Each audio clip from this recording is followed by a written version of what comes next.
organizzato una manifestazione anche in Veneto per denunciare la violazione dei diritti fondamentali nel loro paese e lo hanno fatto proprio nel giorno dell'anniversario dell'indipendenza del Venezuela.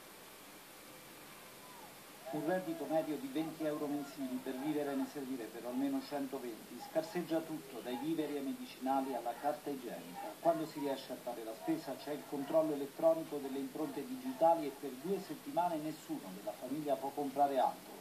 Le comunità venezuelane, che oggi è anniversario dell'indipendenza dagli spagnoli, manifestano in tutto il mondo, descrivono la situazione drammatica del loro paese.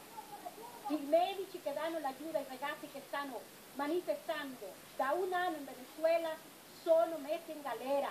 Un paese che è ridotto veramente all'estremo proprio miseria psicomateriale.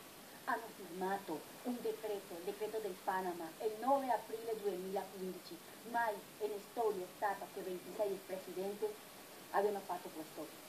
Per i diritti umani nel Cumbre dell'America. Aiutateci. Noi non siamo né destra né sinistra, siamo resistenza. Vogliamo appoggiare la libertà del nostro paese. Vogliamo che l'ADI intervenga e faccia comprire tutta la violazione dei diritti umani che sta facendo Nicolás Maduro e Diosdado Cabello, che studiano tutto il narcotraffico dei narcosoli che c'è all'interno del Venezuela e la vendita del petrolio come viene usato. E siamo allo sport.